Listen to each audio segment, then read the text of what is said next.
And welcome to the Barry Foster Show, coming to you from the Ridge Floor Studios in the city of Charm, beautiful downtown Avon Park. As always, if you have any thoughts, ideas, or suggestions, topics you'd like us to talk about, people you'd like us to interview, just put them in the comments below, and the algorithm will know that we get back to you just as soon as possible. We have back in the studios, actually on the phone, District 24 Representative Ryan Chamberlain, who is championing the end of property taxes. Rep. Chamberlain, good to have you with us, sir. Barry, thanks for having me on.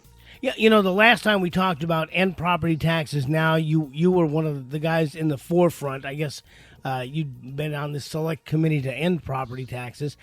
And you've come now to a new phase of this, which is what you're calling Freedom 123. It's a 3-step program to launch us down this path to ending ad valorem taxes across the state of Florida.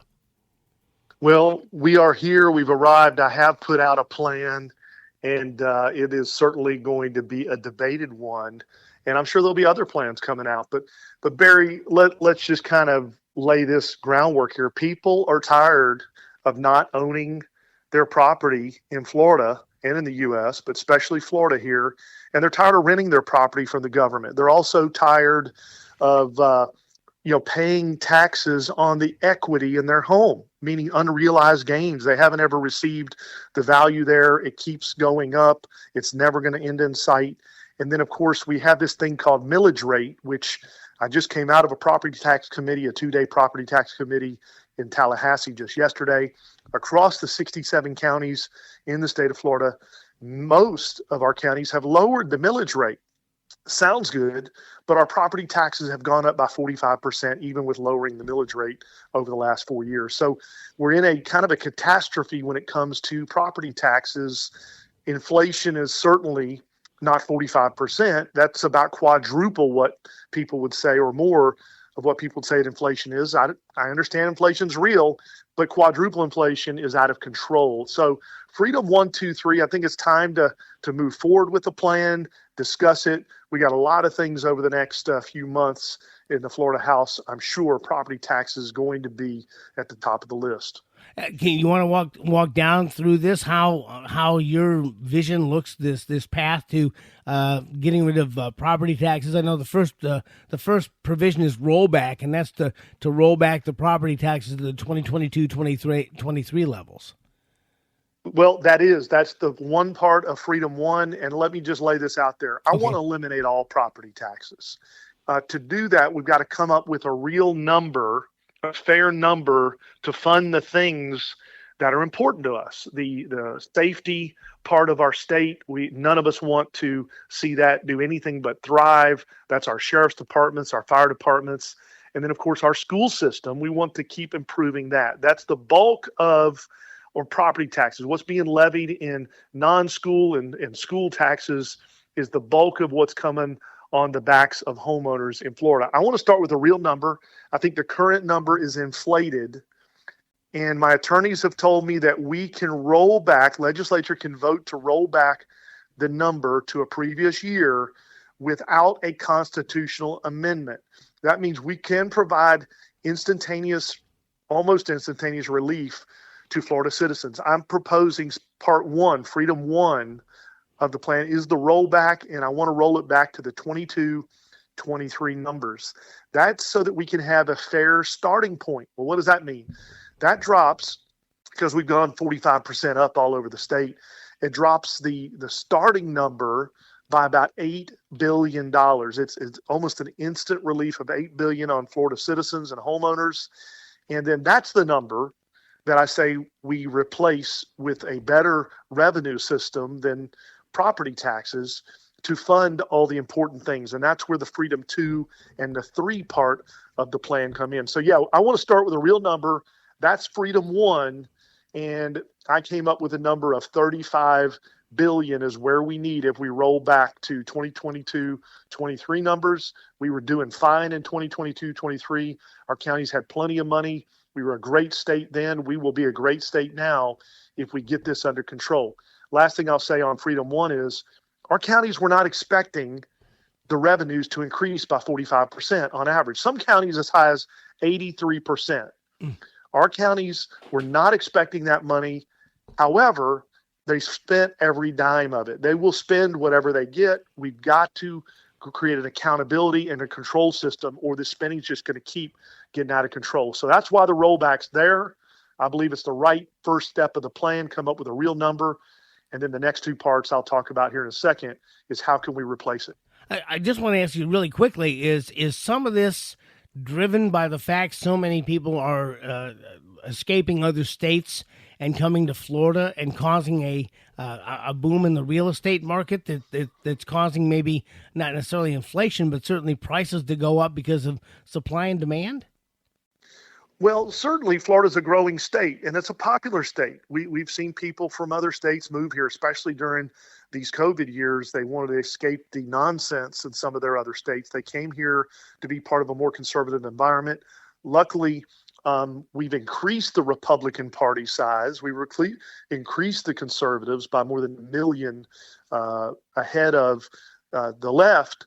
And so we're seeing some good people come in. But certainly, with a growing state, we see a steady increase in new home purchase, new building. I don't want to contribute all of it to that because we were growing before COVID.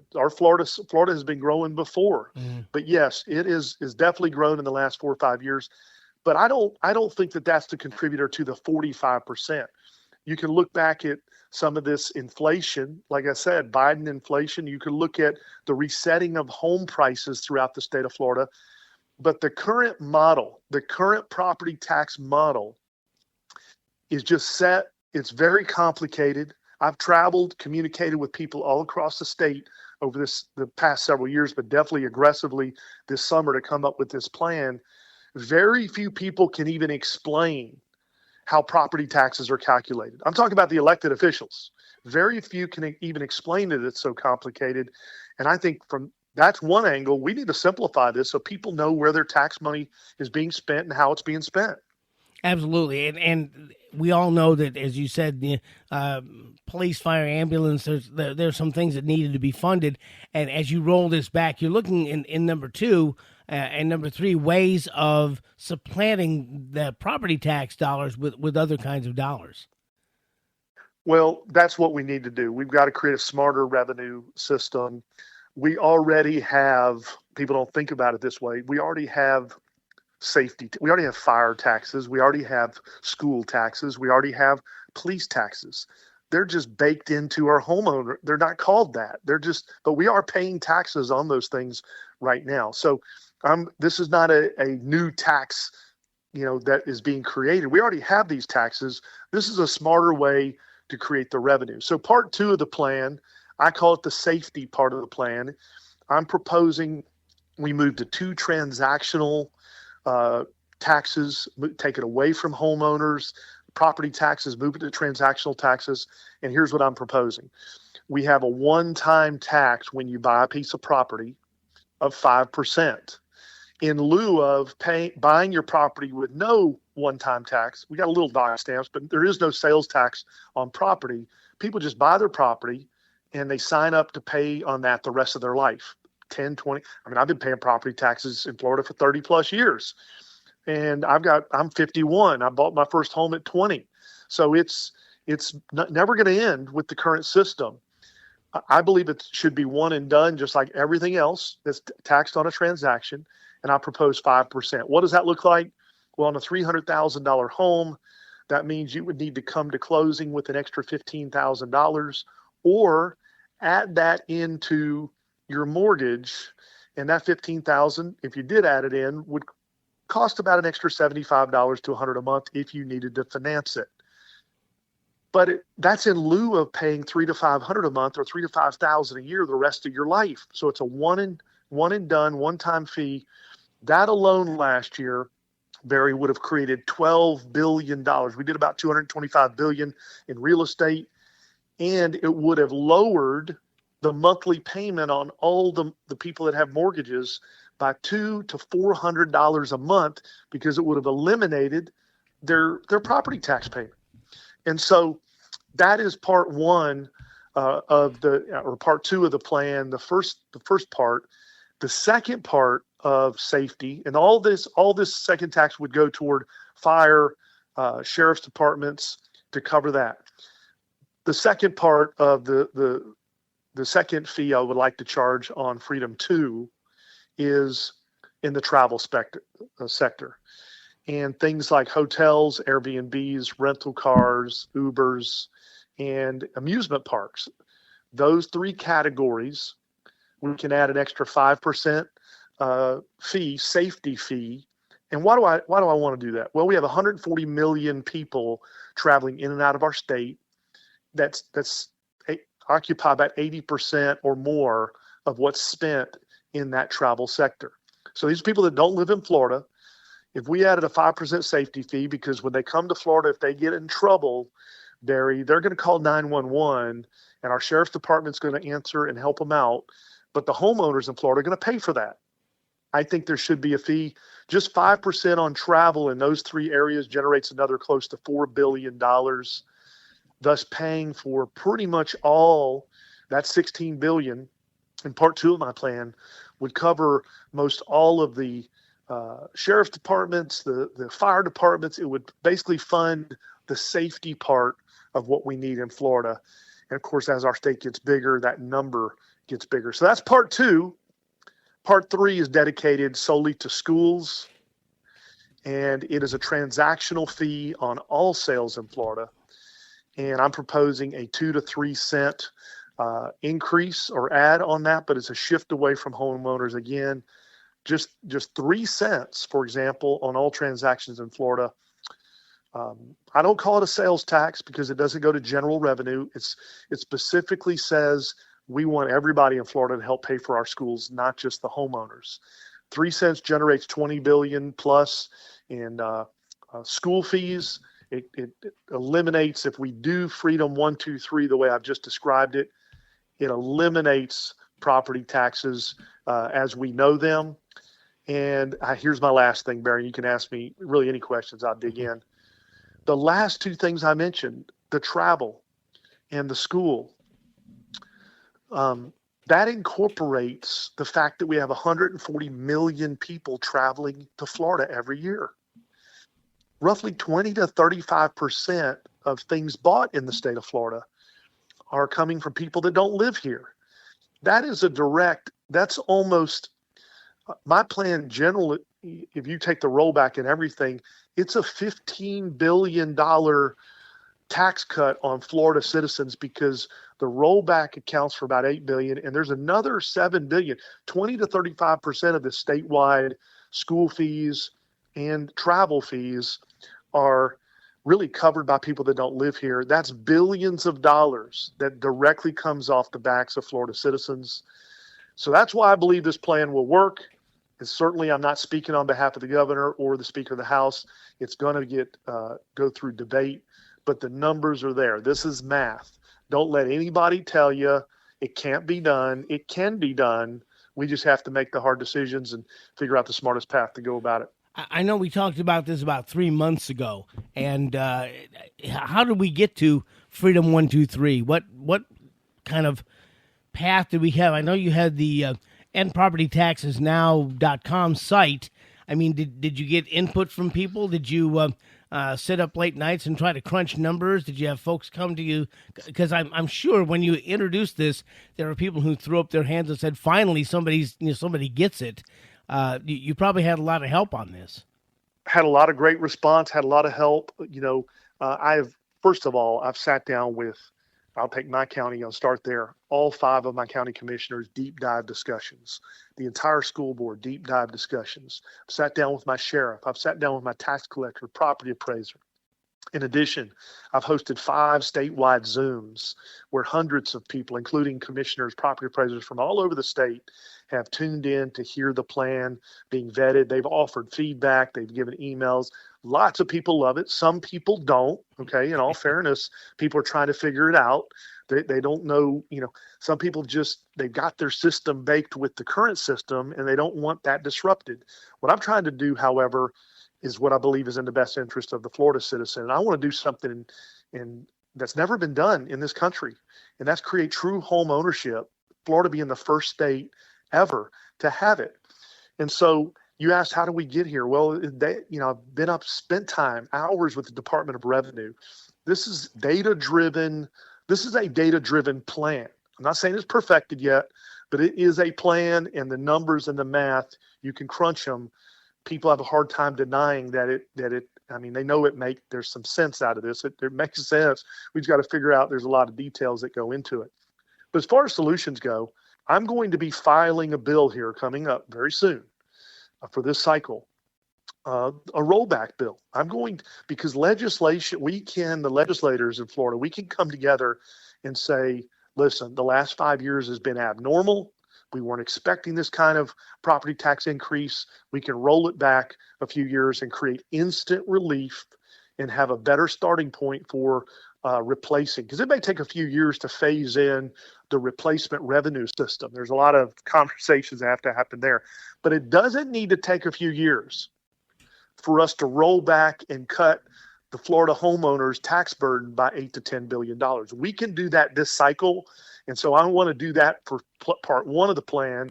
And then hopefully we're going to engage in heavy discussions on replacement. I think we could even tackle replacing the school part of it, almost eliminating, not quite all, eliminating. And we can do a lot of this without constitutional amendments. So that's my plan, takes all that into consideration, and I'm ready to move forward on it now. We're talking with District 24 Representative Ryan Chamberlian about the elimination of property taxes in Florida. It would be the first state to do such a thing. And Rep. Chamberlain, I can tell you that right on the heels of your announcement of the Freedom 123 program, Dominic Calabro and Florida Taxwatch came in with some additional ideas. Have you worked with them or seen their ideas at all in the idea of reducing or eliminating property taxes? Well, listen, they were up in sitting in our committees. I met with former State Rep Bob Rommel, who's working on this topic as well. So yes, I'm starting to have discussions. I'm looking forward to having a one-on-one discussion with them specifically about my plan. But I have been told that they like a lot of the elements of it. They have some additional ideas, and I'm excited about ideas. I think there's some really good ones out there. But I am ready to start talking about solutions. It's the number one question I've had for the last couple of years since I filed my first bill just a few years back in my first cycle. This is my first session on eliminating property taxes. The number one question is, hey, how are you going to replace it? How are you going to pay for these important things? Well, I have delivered a plan now that I believe will do that. And certainly now that that's been delivered, it's going to be up for debate. And Florida's already the freest state in the country. We've already been named the top state economy in the nation. If we do this, nobody will be able to touch us. We already are the top, but we will be the top of the top in this country when it comes to these type of things. And I'm excited about being a part of that. I've already described this as rather the Ginny Craig method of taxation, whereas if you don't eat as much, you'll lose weight. If you don't get as much money, they won't grow government on whether the state, local, or federal level as much. So do you see maybe some readjustment coming as this takes effect? County commission, city council, school boards figuring other people may have to do some of these projects, or maybe even turn it over to the private sector because they won't have as much money or as much guaranteed money to finance these things? Good question. I like to think of it as cleaning up and speeding up even more of the dodging process that's already happened in the state of Florida. See, if we roll back the numbers and we say, hey, everybody, this is all that you can collect locally. We can do that with legislation. It forces every county to cut waste. It almost creates this dodging as a mandatory thing. And I believe it just goes in hand with what our governor, what our CFO is already doing. They're uncovering. I know you are paying attention, you're seeing hundreds of millions of dollars being uncovered in county after county after county. That's not going to stop. This would even force that to even be quicker. That's why I'm starting. That's another benefit of the rollback is it says, you know what? We recognize there's a lot of waste being spent, but do I think it's going to eliminate anything to do with fire and safety. No. I think we just have to rethink some decisions there, because I'm not talking about rolling back 10 or 20 years. I'm talking about rolling back 2 years. Mm-hmm. We were doing great, and we can still be great at those figures. It seems like, and like I said, I'm watching this from a newsman's point of view. It seems like this is rather becoming the flavor of the month as you begin to get involved with this. Other legislators say, "Hey, you know what? This is a pretty good idea." I don't know. I had two friends. One always wanted to go on the interstate. The other one always wanted to go on surface roads, and they would compare times to see how fast one or the other could get to where they were going. So they may not be looking at one certain way to go, but it seems like you should be the hole at the bottom of the funnel where the ideas are pouring in, and you can take a little bit from here and a little bit from there, like the cafeteria plan, and end up with, I think, a pretty good plan. Well, I appreciate you saying that. I think I'm welcoming the debate. I've had quite a bit of great response from legislators. Really haven't had any negative response from any legislators. I've had some probably holding back on their opinion because they're trying to, now that they've heard it, they want to understand it. So I'm getting asked questions, and I like that, because really what I have laid out covers what I believe out of the hundreds and hundreds of conversations I've had. It at least addresses some of the biggest concerns. And then certainly we're going to get more data, more details. The counties do not want to cut their budgets. They're not going to be a fan of some of the things that I'm proposing. However, they weren't expecting all this increase anyway, and spending all of it hasn't been the greatest path for us. We've got to have an accountability system. We've got to have, we got to respect the taxpayers' funding. And that's what this plan brings us back into. And I think it gets it off just the backs of homeowners. Again, true home ownership in the state of Florida. People can stop renting their property. Right now people live where they're at for 50 years. And they somehow can't pay their property taxes. Their property can get seized from them at some point. And definitely if their property passes to a family member from generation to generation, those bills, or when it sells, there's a lot of problems there. People really don't own their property. And then, of course, if they buy a piece of property for $100,000 and a few years later it's worth $500,000, right now they get the privilege of paying taxes on that $400,000 of equity that they've never deposited into their bank account. So we're going to get rid of that feeling, that plan that wasn't intended to really be that way. And of course, there's this argument for save our homes and all this. But as soon as you sell the property, the new owner gets his property taxes go way up. It just causes a lot of chain reaction problems. So I want to simplify it. Freedom 1, 2, 3 to me is a major simplification.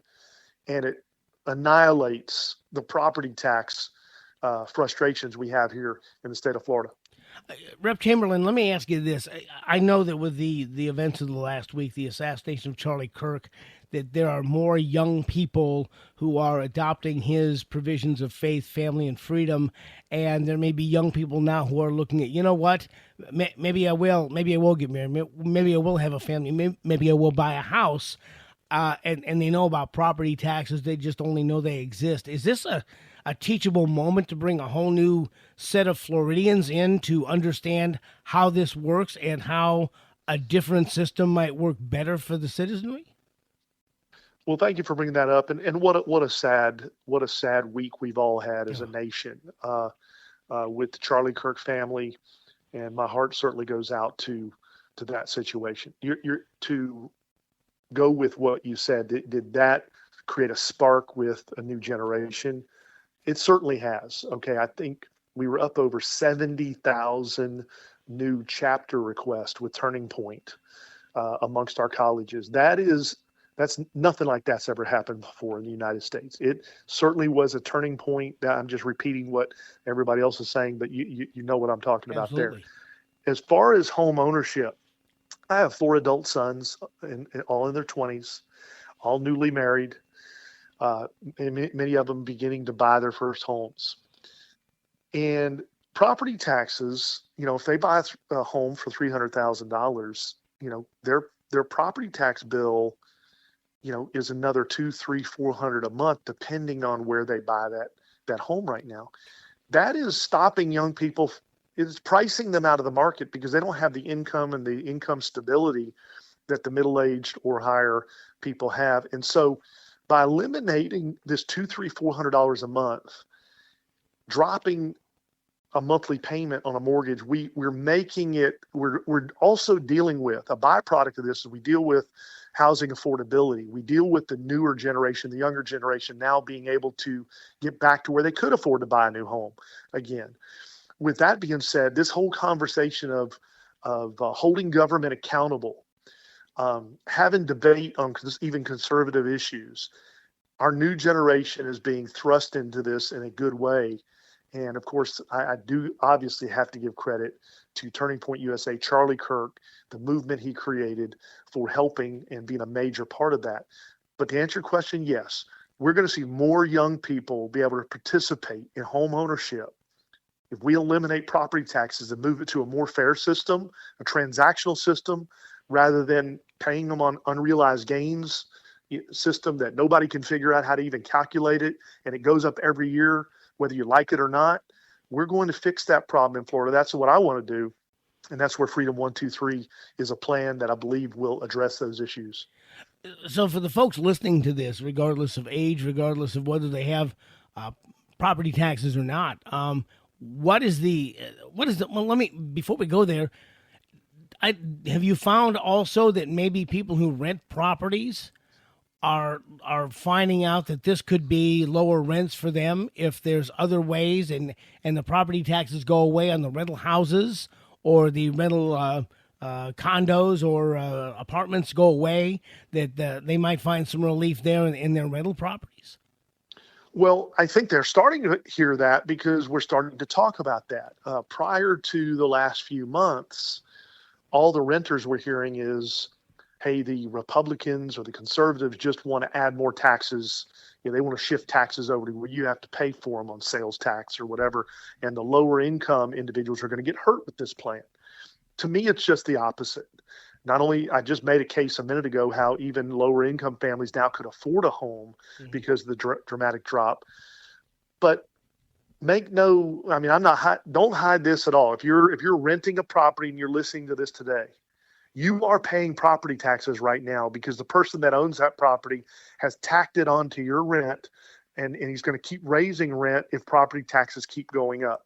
He's not paying that out of the goodness of his heart. He's passing it on to the renters. Renters sometimes are paying more property taxes than what homeowners are paying.